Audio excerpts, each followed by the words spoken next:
Prezados irmãos e irmãs, muito bom dia. Bom dia. Na história dessa humanidade, grandes nomes se avultam como grandes referências no campo da ciência, da filosofia, da teologia. Mas dentre esses, nós temos que destacar aqueles que realmente entenderam a mensagem de Jesus e fizeram dela o seu propósito de vida, ampliando os conhecimentos que adquiriram para toda a humanidade. E sem dúvida, depois de Jesus, o maior divulgador da mensagem do Reino de Deus chama-se Paulo de Tarso.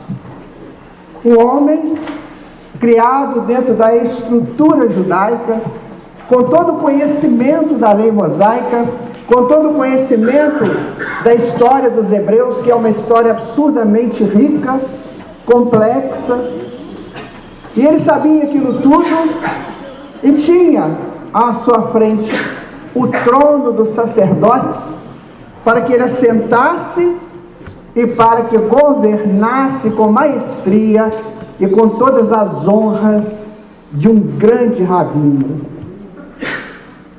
E, no entanto, bastou que ele tivesse um contato com Jesus, que na verdade ele nem viu Jesus. Ele viu uma grande luz, e desta luz saiu uma voz, que ele identificou como sendo a voz do Mestre Jesus. E foi o bastante para que ele se tornasse no grande divulgador do Evangelho para todos os povos. Na nossa atualidade, às vezes ouvimos falar de Paulo de Tarso. Às vezes temos uma rara impressão do que esse espírito representou e representa. Ele deixou para nós 13 cartas escritas para as comunidades nascentes do cristianismo. Estas cartas foram ditadas para ele mediunicamente por dois grandes espíritos, Estevão e Abigail. Estevão e Abigail, por sua vez, foram intérpretes da vontade da palavra de Jesus. Então foi uma ponte. Jesus utiliza de Abigail e de Estevão, e esses passam para Paulo os conteúdos das suas 13 cartas. São extraordinárias. Nós ainda estamos distantes de entender a profundidade daqueles escritos. Nós vamos pegar alguns pilares das cartas de Paulo para que a gente tenha uma ideia, porque diz muito diretamente a todos nós. A todos nós que muitas vezes abraçamos a dor como uma grande companheira. Queremos a enfermidade para que todos tenham compaixão de nós. Do dia mesmo, uma senhora recebeu um tratamento magnético e ela curou do seu reumatismo, que há muito tempo a machucava. Quando ela viu que podia andar, que ela estava livre das dores, ela começou a brigar com aquele médium, porque ele tirou dela a possibilidade de ser paparicada. Impressionante, mas isso acontece. Há pessoas que amam a enfermidade. Se você falar para ela que você tem uma dor, a dela é 10 vezes maior. E o que acontece? A mente cria corpúsculos espirituais, e esses corpúsculos são enviados para as células físicas, e as células físicas, ao absorver a vontade da mente, ela adoece. Então nós adoecemos ou nós nos curamos. Quem disse isso é o espírito Flaubus, um dos ministros de nosso lar, numa das suas preleções para a turma que iria trabalhar no umbral. Então nós somos artífices da nossa cura, nós somos artífices da nossa doença. E Paulo de Tarso vai falar muito sobre a esperança. quando ele coloca para aqueles membros das comunidades cristãs nascentes, ele fala assim: vamos ter esperança. E aí, quando chega para nós essa palavra, hoje, 2000 anos, nós podemos trabalhar essa palavra com mais profundidade. Porque hoje nós temos conhecimentos outros da psicologia, da psiquiatria, nós temos conhecimento da medicina, nós temos conhecimento da filosofia, nós temos conhecimento de uma teologia e principalmente, como disse a doutora Bezerra de Menezes, acabado de ler aí, nós temos o conhecimento da doutrina espírita. Então hoje nós podemos trabalhar esperança de uma forma diferente. Por que eu tenho que ter esperança? Porque eu sou filho de Deus. Eu sou uma mônada divina. Eu sou uma essência de Deus. Todos nós somos. O que é essa esperança? É que essa essência, ela vai crescer, ela vai desabrochar como uma árvore, como qualquer outra planta que desabrocha de uma semente. Nós somos sementes divinas. E essa esperança significa isso. Haverá um grande momento em que a semente começa a desabrochar de uma forma mais contundente, e a partir daquele momento sagrado, não tem mais dor e não tem mais volta. Iremos para Deus, fatalmente. Então é essa esperança que Paulo trabalhava há 2000 anos atrás. E hoje nós, com o conhecimento da psicologia, principalmente da psicologia junguiana, quando ele vai falar do self, o que é o self? O self nada mais é do que essa mônada, do que essa semente que nós estamos cultivando em nós.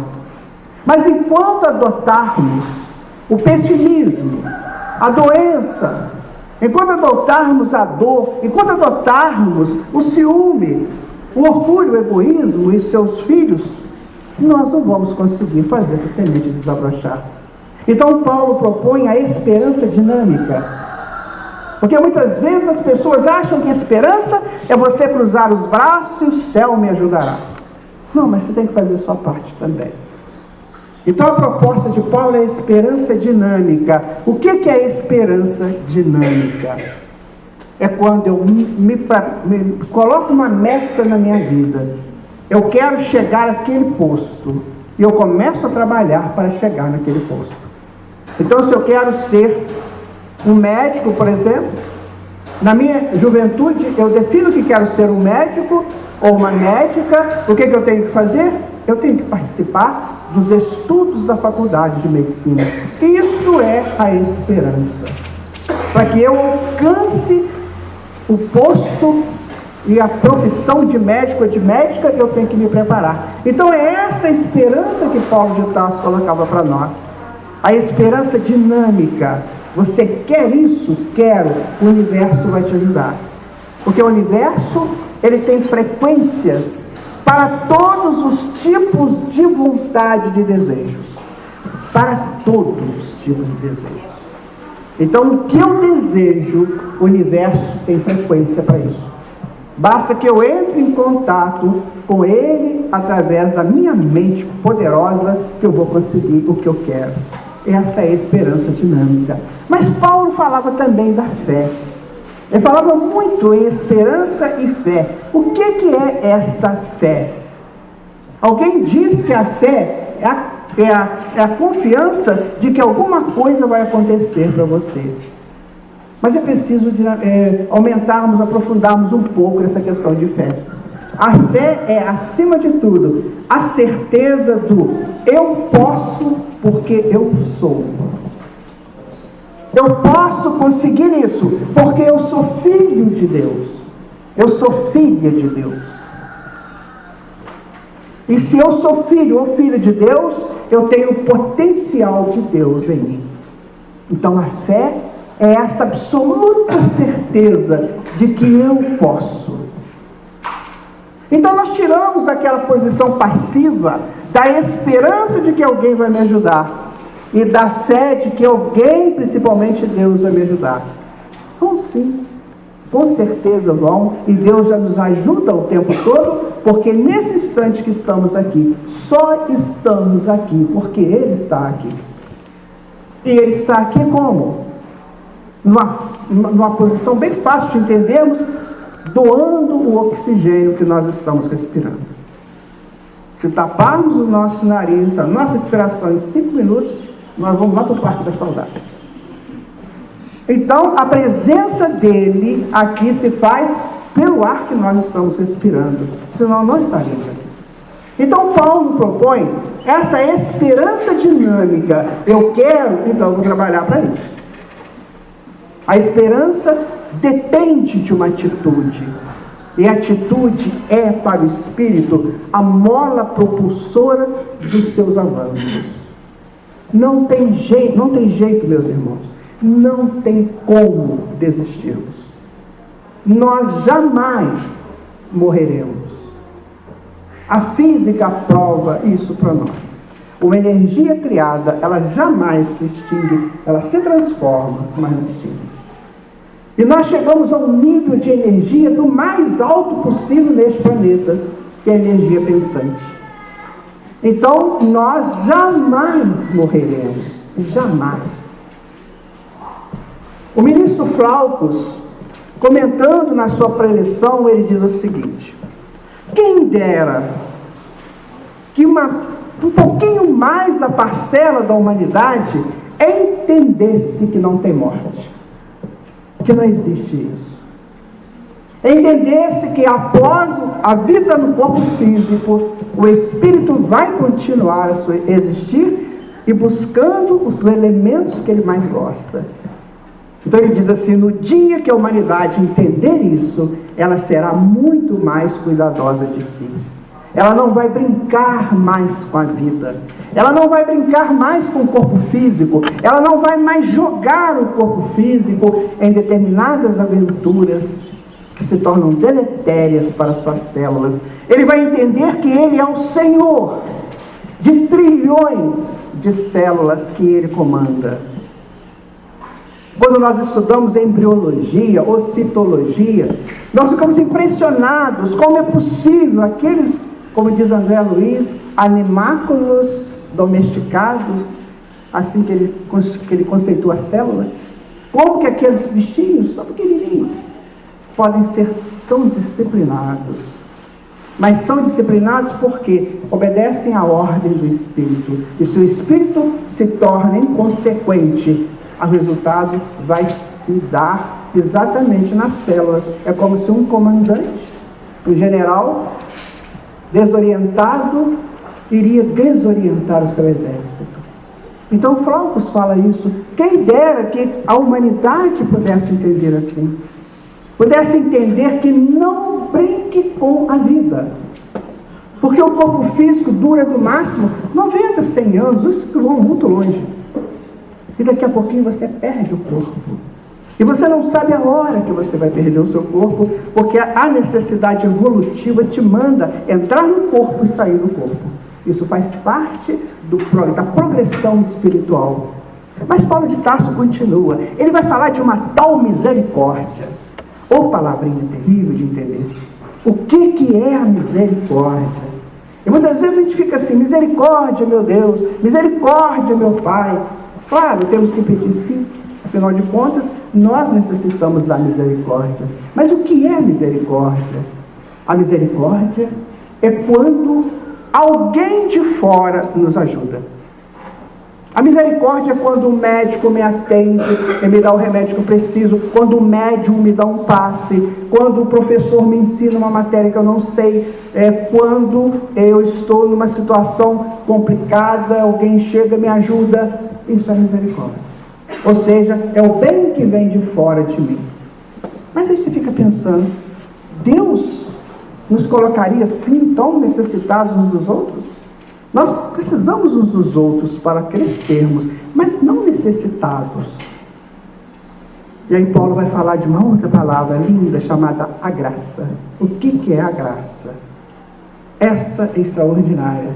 Porque essa, Jesus havia dito lá na época dele, ele diz assim: quando você quiser conversar com o Pai, entre no silêncio do seu quarto, ele sozinho, vocês dois, conversa com ele que ele te atende. E por que é isso? O filósofo alemão Hegel, no século XIX, vai nos dizer que nós somos o em si, vamos fora de si e retornamos a si. Bem complicado, né? Mas não. Ou seja, nós somos nós.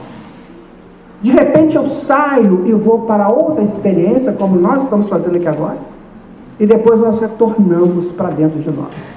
Ou seja, para os nossos pensamentos e reflexões. Então o que ele propõe? Cuidado com o que você vai fazer lá fora. Onde você vai, com quem você vai, fazer o quê? Porque você vai retornar. E quando você retornar, você vai trazer o que você foi buscar. Se for coisa boa, vai fazer crescer a tua mônada divina, vai fazer crescer a tua essência. Agora, se for ruim, vão criar complexos perigosos que podem gerar várias doenças físicas e mentais. E aí ele diz assim, em si, ou seja, dentro de cada ser, existe o absoluto, que é Deus. Então, o que é a graça? A graça é quando eu me resolvo com Deus. Essa é a graça. É quando eu recebo diretamente de Deus. É quando eu estou numa prece e naquela prece eu sinto a proteção. É quando eu tenho uma intuição de fazer uma coisa. É quando eu me resolvo definitivamente, quase que só. Então, esperança, fé, misericórdia e graça. Se estudarmos a teologia paulina, nós vamos encontrar essas palavras quase que o tempo todo. E ele faz o fechamento disso. Isto só é possível quando você entende o Evangelho de nosso Senhor Jesus Cristo. Isso que ele fala. Por quê? Ele queria colocar aquelas comunidades em relação direta com Jesus, assim como ele tinha essa relação. Mas Paulo vai mais além. Ele não fala só do Jesus, ele fala da essência de Jesus, que é o Cristo. Ou seja, o Espírito, aquela semente completamente aberta, uma árvore frondosa, que a espiritualidade chama dos Espíritos Crísticos, que nós chegaremos um dia.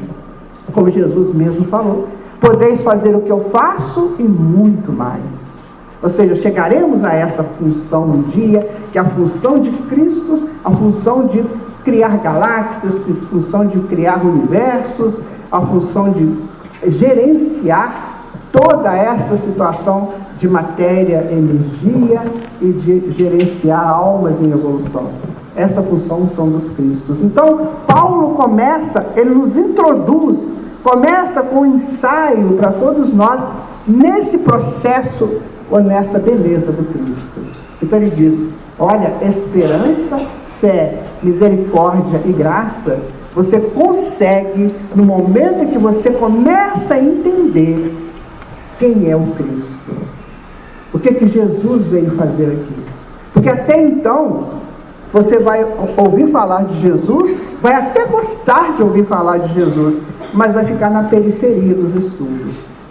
Então Paulo propõe um aprofundamento. O que Jesus veio fazer aqui? Flaubus vai dizer na preleção dele o seguinte: Jesus é o fermento que veio levedar a massa. Ou seja, se ele veio levedar a massa, ele o fez pela sua palavra e pelos seus atos. Então os atos de Jesus são tão profundos quanto as suas palavras. Então estudar o Evangelho não basta ler Mateus, Marcos, Lucas, João, não basta ler. Não basta ler o que eles escreveram. É preciso que você transcenda ao que eles escreveram e busque os passos de Jesus. Por que Jesus naquele momento pregou no monte? Por que Jesus subiu, foi no Monte das Oliveiras? Por que ele foi, entrou no barco? Por que ele foi caminhando pelas comunidades, pelas estradas? Então, cada momento de Jesus é uma lição profunda dentro do conhecimento do Evangelho. Porque Jesus mostrou para nós a atitude daquele que realmente deseja fazer a sua semente crescer. Então, o momento que estamos vivendo é o momento dessa grande transição. A transição da evolução inconsciente, que nós fizemos até aqui, para a evolução consciente. É como se Aquele aluno que entrou na faculdade de medicina, que até então ele podia brincar com o corpo do jeito que ele quisesse. Ele começa a estudar anatomia e fisiologia, ele já dá um tempo, peraí, isso não é assim não. Isso aqui é uma máquina, aparentemente uma máquina, mas que tem seres vivos que governam isso aqui, e eu tenho que tomar mais cuidado. Então essa é a postura. Então assim também teremos nós que fazermos em relação à evolução consciente. Chegou o momento. A Terra funciona por ciclos.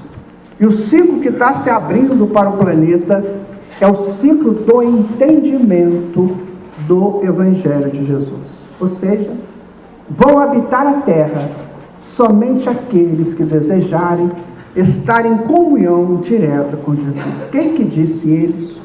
Ele mesmo. Quando Pilatos pergunta se ele é rei, na hora do julgamento ele fala assim: meu reino ainda não é deste mundo. Se ele fala ainda, significa será. Então é chegado o momento de que as almas que vão ficar aqui neste planeta têm que se alinhar com esta vontade do Mestre Jesus. E digo para vocês que o Evangelho é tão extraordinário que quando você começa a estudar o Evangelho, você não tem vontade de parar. Você quer estudar o tempo todo, porque você se descobre nele, ele está inserido em você, e você só está tirando de dentro de você. Não é uma lição que foi dada para ninguém, porque na verdade, Jesus veio aqui só para mim. Ele veio aqui só para você, só para você. Ele não veio para mais ninguém. No dia que eu entendo isso, eu começo a entender Paulo de Tarso. No dia que eu trago a mensagem do Cristo para o Cristo que eu sou interno, eu começo a ver que Jesus falou só para mim. Esse é o momento áureo do Espírito. É o momento que, segundo os hindus, não tem mais volta. Você encontra o teu caminho e acabou. Ali ninguém mais te puxa. Quando Jesus fala assim: aquele que não odiar seu pai, sua mãe, seu irmão, sua irmã, seu filho, sua filha, não é capaz de ser meu discípulo. E você fica pensando, mas que coisa estranha, eu tenho que odiar o meu pai, a minha mãe, meu filho, minha filha, para seguir Jesus? Muito estranho isso. Mas observa que Jesus vai no ponto nevrálgico dos nossos escapismos. Porque nós escapamos muito pela família. Olha, vai ter um seminário amanhã. Não dá. Amanhã meu filho vem, amanhã minha filha vem. A família é um escapismo da mensagem de Jesus, infelizmente. Sabemos que nós temos que dar conta da nossa família. Sabemos que temos que ajudar aqueles que são próximos de nós, mas não nos prendermos a eles. Por isso que Jesus falou: aquele que não odiar. E aí nós vamos buscar a origem dessa palavra odiar. Será que Jesus falou mesmo odiar? E buscando a origem da palavra, ela representava para os hebreus desapegar. Então Jesus fala: aquele que não desapegar do seu pai, da sua mãe, do seu filho, da sua filha, não é digno de ser meu discípulo. Por quê? Porque se eu quero, se eu estou despertando e os meus não estão despertando, eu tenho que sair. Então funciona assim: vocês ficam aqui, eu vou lá aprender e volto para trazer vocês. Mas na parábola que Jesus conta do festim das bodas, quando o grande Senhor convida todos para a festa, aqueles que foram convidados diziam assim: eu não posso porque eu casei agora, eu tenho que cuidar da minha esposa. Eu não posso porque eu comprei uma junta de bois, eu tenho que ver como é que está essa junta de bois. São os escapismos, e o tempo não é de escapismo. Paulo de Tarso comenta sobre o dia do mal. O que seria o dia do mal? É complexo isso, né? Será que tem um dia do mal? Mas o que é o mal, o que é o bem? Quando eu era criança, eu adorava chupetinha, mamadeira. Hoje não. Então naquela época era ótimo. Hoje não é. E aquele iogurte que você compra, põe na geladeira, é delicioso. Se passou da validade, não compra. Você vai ter problemas sérios. Então tudo é bom no seu tempo. E tudo é mal quando passa o tempo do bom. Então o que é o bom, o que é o mal? O que Paulo veio falar que tem o dia do mal? O dia do mal é o dia que eu estou doente? Não. O dia que eu estou doente, provavelmente eu estou me libertando de complexos terríveis que estão lá no meu perispírito. O dia do mal é o dia que eu ganho um tremendo não. Não. Aquele não para mim vai ser o avanço para o futuro. O dia do mal é o dia que o meu namorado, a minha namorada briga comigo? Não, graças a Deus que brigou, porque não gosta de mim. Vai embora. Vai com Deus. Porque se gostasse, não brigava. Então o dia do mal, o que é o dia do mal? O dia do mal é o dia que aquela menina é estuprada? Não. Se ela foi estuprada, ela mereceu. Infelizmente. Ela fez por onde merecer isso. O que Jesus fala? É necessário que venha o escândalo. Mas ai daquele por quem o escândalo vier. É engraçado que Jesus não fala assim, coitado daquele que sofreu escândalo. Ele não fala isso. Ele fala, ai daquele por quem o escândalo vier. Então o problema está com quem comete o erro, e nem com quem recebe a ação do erro. Então o dia do mal fica naquela. O que é o dia do mal? O dia do mal é o dia que o meu dinheiro acaba? Não soube controlar o meu dinheiro.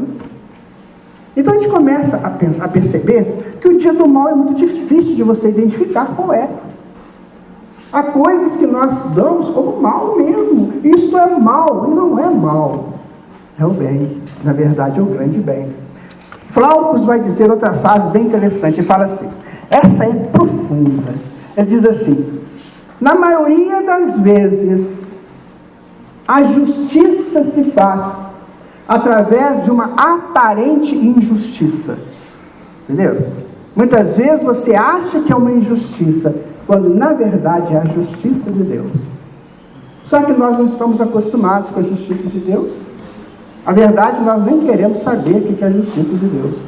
Nós queremos saber aquilo que nós queremos fazer, que nós determinamos. Você sabia que tem o primeiro livre-arbítrio e o segundo livre-arbítrio? Interessante isso, né? 2 livre-arbítrios. Qual é o primeiro? O primeiro livre-arbítrio é o seguinte, é no dia que eu sou chamado, eu estou lá no mundo espiritual, na boa, como diz os jovens, estou de boa, né? Tranquilo, aí chega o mentor e fala assim, amigo, dá uma passadinha aqui na minha sala que eu preciso conversar com você. Ah, tudo bem, eu estou morando lá no nosso lar, aquelas belezas, aquelas flores maravilhosas, aquelas coisas todas, eu sou chamado lá na sala do mentor. O mentor diz para mim, amigo, o negócio é o seguinte, você já está aqui uns 60 anos, já aproveitou bastante, aprendeu bastante, agora chegou a hora de você ir para o corpo de novo. De novo, ser neném, exatamente. Então ele senta comigo, vamos programar a sua nova encarnação, ok? Ele me dá um monte de propostas dentro da minha necessidade, e eu vou aceitando. Então tá, eu vou ter olho azul, não quero olho azul, quero olho preto. Então tá, a gente muda para olho preto, não faz diferença. Eu quero nascer lá na cidade de Juiz de Fora. A cidade de Juiz de Fora é uma cidade tranquila, fica no meio dos grandes capitais. Então, você vai nascer em Juiz de Fora. Então, você escolhe o que você quer, dentro da possibilidade que você pode. E aí você escolheu. Eu vou nascer na casa de fulano e fulana, porque são espíritas, vão me levar cedo para o movimento espírita. Eu vou fazer um curso, eu vou falar curso que todos são importantes, né? Eu vou fazer um curso assim, você monta todo o esquema, você exerceu o seu primeiro livre-arbítrio. Você escolheu. Eu vou casar com a Joaquina. A Joaquina é meio complicado, mas eu vou casar com ela. Chegou aqui, você escolheu, amigo, você tem que casar com ela, não tem jeito. Pode ser um dragão, mas você vai ter que casar com ela, porque você escolheu. Aí chega aqui, muito legal. Aí você vai crescendo, tem tudo aquilo que foi oferecido a você. Uma infância tranquila, vai para o centro, escola de evangelização, aí vai para os almoços, né? Vai para os coisa de sorvete, festival de sorvete. Aí quando vai chegando na adolescência, a encrenca começa a acontecer. Eu não quero mais ir no centro, não. Não estou afim disso, não. Aí você começa. Aí você começa a exercer o seu segundo livre-arbítrio. Geralmente o segundo é que é o problema. Seria o mal? Seria esse o dia do mal? Então, minha gente, por que Paulo coloca como o grande dia do mal? É o dia em que eu, sabendo que está errado, eu faço mesmo assim. Aqui ninguém faz isso, é claro, mas tem gente que faz. Eu sei que eu não posso botar a mão na chapa quente que vai me queimar, mas eu ponho esse mesmo, para mostrar que eu sou forte. Eu sei que eu não posso tomar um copo de bebida alcoólica, mas olha, cara, aqui é forte. Eu tomo vou para o hospital. Quer dizer, eu erro sabendo que estou errando. Eu não posso olhar para a mulher do próximo. Aí eu olho assim mesmo. Estou errando. Esse é o dia do mal.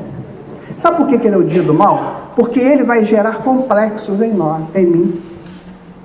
E um complexo criado, ele tem que ser resolvido. Tem pessoas que, por uma questão de não perdoar, por exemplo, eu fiz uma encarnação magnífica, mas eu não perdoei aquele negócio assim, dá pra falar com a cara até merecer, né? Olha, amigo, você pode ficar até 10 séculos esperando nova chance de você encontrar com aquela pessoa de novo. Tá? O Flaux fala isso. Tem pessoas que estão há 10.000 anos aqui na crosta e no plano espiritual inferior, tentando resolver seus problemas e não resolve. Então eu tenho um problema com uma pessoa, a vida me coloca frente a frente com ela. Jesus disse assim: concilie-te depressa com ela, enquanto ela está perto de você, vai, resolve o seu problema. Ah não, Senhor, na outra encarnação resolve. Só que na outra encarnação ela não nasce perto de você, ela vai nascer lá na Ásia, depois ela vai para a Oceania, depois você vai para a Oceania, ela vem para a América. E aí? Até se encontrar de novo, meu irmão, minha irmã, olha, 10 séculos, 10.000 anos. E assim a gente vai levando, a gente vai enrolando a vida. Esse é o dia do mal. É o dia que eu posso resolver e não resolvo. Então Paulo comenta muito sobre isso. Será que o dia do mal é o dia em que todos estão contra mim? Essa questão é muito interessante. Todos estão contra mim, você pode ver sobre 2 ângulos. Ou todos estão contra mim porque eu estou errado, ou todos estão contra mim porque sou eu que estou certo. Mas na verdade, a gente só acha que a gente está certo. Então tem um parâmetro para medir isso, que é o Evangelho do nosso Senhor Jesus Cristo. Muitas vezes a gente vai estar na dúvida se vai fazer ou não fazer, tomar ou não tomar uma atitude. Então o que seria ideal? A pergunta: Jesus faria isso? Ou seja, por que estamos falando de Jesus? Porque ele é o grande mestre da humanidade. Olha, se eu estudo anatomia, eu tenho um professor de anatomia que é o maior professor do Brasil. Ele é meu professor. Eu vou ficar com dúvida? Aí eu vou estar perdendo tempo. Então o professor não vai me ensinar, não vai me arrancar o meu conhecimento, mas ele vai me orientar para eu entender. Então, se eu tenho um grande mestre aqui, que sabe tudo daquilo que eu estou estudando, eu tenho dúvida de recorrer a ele. Com certeza. Assim é Jesus, é o maior mestre da humanidade, então todas as dúvidas que eu tenho, é a ele que eu devo recorrer. Então o nosso processo é magnífico. Por quê? Porque Deus nos criou e nos colocou para evoluir, mas que cada um faça a sua evolução. E Ele estará presente o tempo todo ao nosso lado, nos ajudando. Mas a evolução é nossa, nós é que fazemos essa evolução. Ninguém vai fazer a evolução por mim, sou eu quem faço. Então, por exemplo, chega uma hora que o espírito chega num nível de entendimento, que o mentor fala para ele assim: você quer que eu faça a prova do vestibular para você? Ele fala: não, muito obrigado, que é isso? Muito obrigado, não quero não, eu que tenho que fazer, eu que tenho que provar que eu sou capaz. Se você fizer, como é que fica? Eu não provo nada.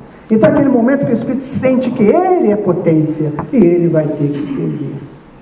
Então, esse é o dia do bem. O dia do mal é o contrário. Quando eu fujo do rumo. Tem uma outra palavra na teologia, uma palavra muito complexa. Eu sempre briguei muito com essa palavra, até o dia em que eu entendi a palavra. É o tal do pecado. Ô palavrinha terrível. Quando eu falava pecado, me dava uma lembrança da minha época de seminarista, e eu não queria lembrar mais daquilo. com todo respeito, né, aos que me ajudaram lá, mas eu não queria mais lembrar. Até que um dia eu fui entender o que significa a palavra pecado. E hoje eu sei que ela é importantíssima para todos nós. Pecado significa fugir do rumo, sair do rumo. Sair do rumo de quem? De Deus. Então toda vez que eu fujo do rumo do nosso Pai, o que acontece? Eu estou cometendo um erro gravíssimo, que é o meu dia do mal. Então é preciso que a gente comece a pensar na minha atitude, como diz Hegel, quando eu vou lá fora, o que eu vou fazer lá fora? Hoje é sábado, é um dia de ir lá fora, né? Todo sábado é dia de ir lá fora. Para onde eu vou? O que eu vou fazer? Quem estará lá? O que eu vou trazer domingo para mim? Quando eu acordar amanhã, eu falo, nossa, ontem o bicho pegou, hein? Tem gente que ainda fala assim, às vezes a gente anda de ônibus urbano, interessante, você andar em ônibus urbano é maravilhoso. Você não precisa nem de aguçar o ouvidor, que as palavras vêm no seu, né? Então tem gente que fala assim, menino, hoje é sábado, eu vou beber todas. Aí completa, porque eu também sou filho de Deus. Você sabe, né? Eu vou beber todas porque eu também sou filho de Deus. Que isso? Eu falo assim, engraçado, eu já vou estudar o Evangelho até tarde, porque eu sou filho de Deus. É questão de opção, né, minha gente? É questão de opção, não estou aqui falando que... Mas é comprovado que a bebida faz mal. Vou contar para vocês um caso, vocês vão ficar tristes comigo, mas eu vou contar. Porque eu aprendi e eu tenho que passar para frente. Nós temos muito problema de câncer de superfície, que são os cânceres de pulmão, o câncer de pele e o câncer do intestino, chamado câncer de superfície. São cânceres agressivos, complexos, né? Então, os oncologistas falam que o grande responsável pelo câncer de superfície é uma substância chamada alcatrão. Alcatrão você encontra muito tem lugares que são mais perigosos. O cigarro tem, claro. Mas tem um outro que tem muito alcatrão. Sabe qual que é? Não briguem comigo. Vão brigar com os médicos, tá, gente? Churrasco. Sim, de alcatrão, gente. Aí quando eu vejo as pessoas falarem em churrasco, eu já não gostava muito disso. Quando a pessoa vê, agora que eu sei disso, e tem um outro negócio também que o pessoal gosta muito, que está cheio de alcatrão, que é os defumados. Então, nós temos um gene que eles chamam de oncogene. A genética chama de oncogene. O que é o oncogene? É o gene que produz o câncer. A pessoa, todo mundo tem esse bendito gene. Mas esse gene pode ficar dormindo aí a encarnação inteira não acordar. Não é nada dele. Agora, se eu for lá e bater na porta, ele acorda. Então é preciso que eu tome cuidado. Esse é o dia do mal. Mas aí Paulo fala assim, armai-vos, vestivos a vestidura de Deus, para quando o dia do mal chegar. O que é a vestidura de Deus? Será que Deus, vestidura na armadura, será que Deus tem uma armadura? Não tem, né? Deus de armadura medieval? Ficava estranho, né? Então o que é a armadura de Deus? A armadura de Deus é o conhecimento das leis divinas. Ou seja, cobri-vos, praticai as leis divinas, porque no dia que chegar o momento do mal, você vai vencer esse dia. Você não vai se deixar levar por ele. E Jesus fala isso no Pai Nosso. Livrai-nos de todas as tentações. Assim. Então, quando Paulo fala, cobri-vos da armadura de Deus, ou seja, entendam as leis divinas. Olha, minha gente, todos nós aqui temos nossas casas. Nas nossas casas nós temos regras, não temos? Se eu chegar lá na sua casa para te visitar, entrar com o carro na sala da sua casa, você vai gostar? Não vai. E se eu chegar lá, sentar e botar o pé na mesa, vocês vão gostar? Vai, não, né? Se eu chegar lá, acabar de almoçar e começar a repetir os gases, né, os arrotos, vocês vão gostar disso? Não. Vocês têm regras nas casas de vocês, certo? E gostam que sejam cumpridas as regras. Tem pai e mãe que é assim, menino, você tem que deitar no máximo 9 horas da noite, tem que levantar às 6 horas. São regras. São regras. Imagina se Deus não tem regra na casa dele. Imagina. Então nós moramos na casa de Deus. O universo é a casa de Deus. Nós moramos na casa de Deus. Então tem regras também. As regras de Deus são as leis de Deus. Então eu tenho que aprender quais são essas leis para eu viver na boa com Deus. Então é isso que é armar. Eu não posso chegar na casa de Deus e sair fazendo... Tem uns cientistas aí, umas pessoas meio malucas, que gostam de explodir o núcleo do átomo. Já pensou que absurdo? O que acontece? Bomba atômica. Mata, mas mata para valer. Brincaram dentro da casa de Deus. É a mesma coisa do nosso filho chegar lá, pegar aquele jogo de chá que a gente ganhou, né? Casamento, aquela coisa linda, e jogar tudo no chão. O que você faz com o seu filho? Põe de castigo, não põe? Assim também. Quando nós infringimos as regras da casa de Deus, nós vamos para o castigo. E o castigo pode ser enfermidade, pode ser um monte de restrições que chegam para nós. Então, é muito claro tudo isso. Basta que a gente queira entender. Então, eu estou vivendo na casa de Deus. Deus me dá de tudo. As coisas mais complexas para a minha vida vêm de graça. Tirem o sol do mundo. O que acontece? A gente não vive aqui. Quanto que você paga pelo raio do sol, gente? Você absorve neutrinos o tempo todo. Neutrinos são partículas que vêm dos raios cósmicos, né? Então, você pega neutrino o tempo todo. Neutrino é vitamina para o seu organismo. Quanto que você paga por 1 litro de neutrino? Quanto você paga por 1 litro de oxigênio? Nada. Se você for na fonte, quanto você paga por um copo de água? Nada. O que você paga da água é só para chegar na sua casa, né? Então, tudo que nós precisamos, nós temos. Vai no pé de laranja, pega uma laranja, quanto você paga por ela? Ou uma fruta qualquer. O que nós pagamos é o transporte, né? A chegada daquilo na nossa casa. Então, isso tudo.